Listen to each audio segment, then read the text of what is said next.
नमस्कार, जय हिंद दोस्तों। मैं स्वागत करता हूं आपका अपने YouTube चैनल आर्मी ई क्लासेस में। आज की क्लास में हम बात करेंगे सिंधु सभ्यता और आदि ऐतिहासिक काल के कुछ महत्वपूर्ण प्रश्नों के बारे में। तो चलिए आज की क्लास को स्टार्ट करते हैं। उससे पहले अगर दोस्तों आपने अपने YouTube चैनल आर्मी ई क्लासेस को सब्सक्राइब नहीं किया है तो सब्सक्राइब जरूर कर लीजिएगा। जो भी आपका दोस्त आर्मी की तैयारी करता है उसके साथ एक बार शेयर जरूर कीजिएगा। तो आज की क्लास का पहला प्रश्न है, ऐतिहासिक स्थल चौंद्रो की खोज किसने की थी? आर.एस. बिष्ट, गोपाल मजुमदार, बी लाल, एस.आर. राव। तो चलिए इस प्रश्न का सही उत्तर होगा बी, गोपाल मजुमदार ने ऐतिहासिक स्थल चौंद्रो की खोज की थी। अगर बात करें आर.एस. बिष्ट की तो आर.एस. बिष्ट ने बनवाली नामक स्थान की खोज की थी जो हरियाणा में स्थित है। और बी लाल ने कई ऐतिहासिक स्थल और उत्खननकर्ता के रूप में काम किया है, जिनमें एक है कालीबंगा। एस.आर. राव ने लोथल नाम के ऐतिहासिक स्थल की खोज की थी जो सिंधु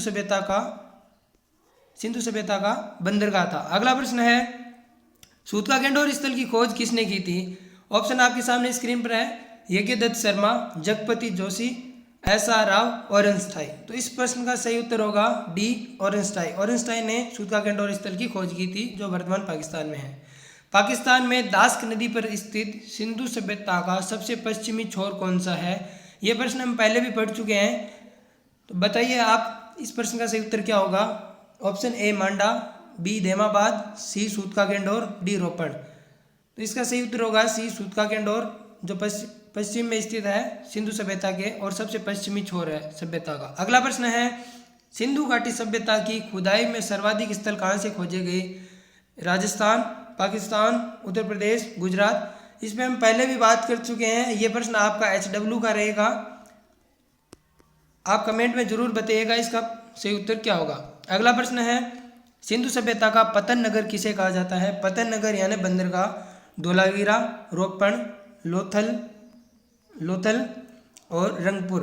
तो सिंधु सभ्यता का पतन नगर लोथल कहलाता है। अगला प्रश्न है,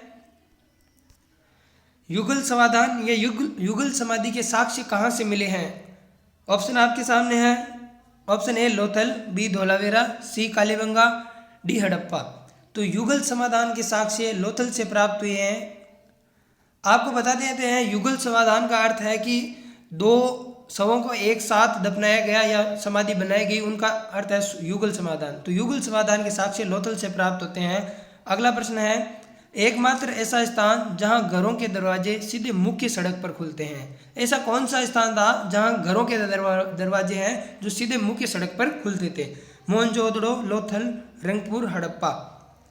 तो इसका सही उत्तर होगा बी। अगर आपने बी को सही उत्तर बताया तो इसका आप एकदम करेक्ट हैं। लोथल एकमात्र ऐसा स्थान था जहां घरों के दरवाजे मुख्य सड़क पर खुलते थे। बाकी ऐसा कोई स्थान नहीं था जहां घरों के दरवाजे मुख्य सड़क पर खुलते थे, वो साइड में या पीछे की तरफ खुलते थे। इसका कारण है क्योंकि लोथल एक व्यापारिक स्थल होने के कारण यहाँ घरों के दरवाजे सीधे मुख्य सड़क पर खुलते थे। चलिए बात करते हैं अगले प्रश्न की। रोपड़ जो पंजाब में है किस नदी के किनारे स्थित था? सतलुज, मादर, भोगवा या सिंधु नदी। तो इस प्रश्न का सही उत्तर होगा ए सतलज नदी के किनारे स्थित है रोपड़। अगला प्रश्न है, सिंधु सभ्यता का सबसे बड़ा स्थल कौन सा था? कालीबंगा, राखीगढ़ी, बनवाली, मोहनजोदड़ो। तो बात करें सबसे बड़े स्थल की तो कई कॉम्पिटिटिव एग्जाम में और कंपटीशन की बुक है उनमें दिया हुआ है मोहनजोदड़ो और कहीं दिया हुआ है राखीगढ़ी। तो हम बताते हैं मोहनजोदड़ो तब तक सबसे बड़ा स्थान था जब तक राखीगढ़ी की खोज नहीं हुई थी, लेकिन राखीगढ़ी की बाद में खोज होने के बाद में सिंधु सभ्यता का सबसे बड़ा स्थान राखीगढ़ी बन गया। इसका उत्तर होगा बी, करेक्ट है। अगला प्रश्न है, जूते हुए खेतों के साक्ष्य कहाँ से मिले हैं?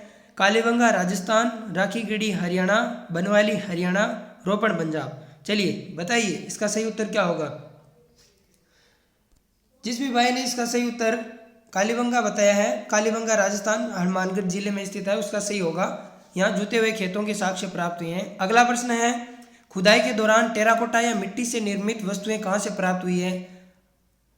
ऑप्शन आपके सामने स्क्रीन पर है, बताइए।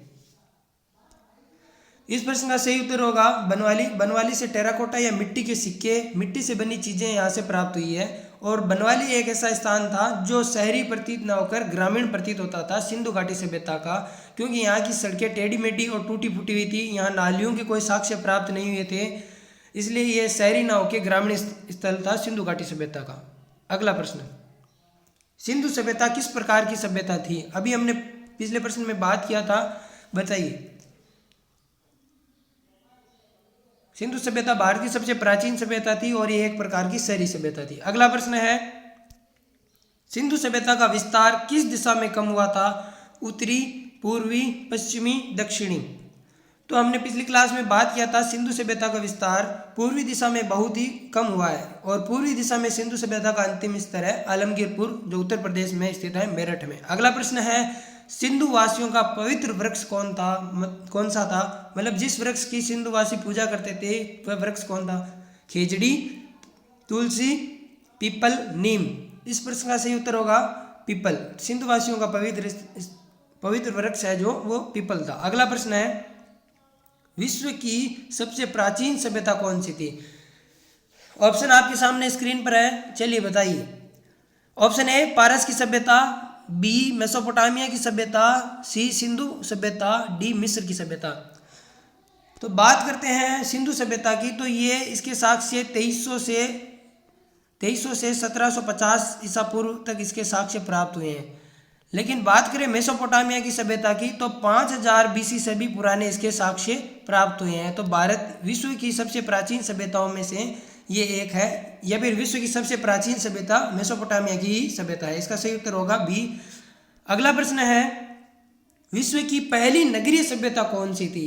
दोनों प्रश्नों में अंतर है, विश्व की सबसे प्राचीन सभ्यता और ये प्रश्न है विश्व की सबसे पहली नगरीय सभ्यता। तो इसका सही उत्तर होगा सिंधु सभ्यता। सिंधु सभ्यता विश्व की सबसे पहले नगरीय सभ्यता थी।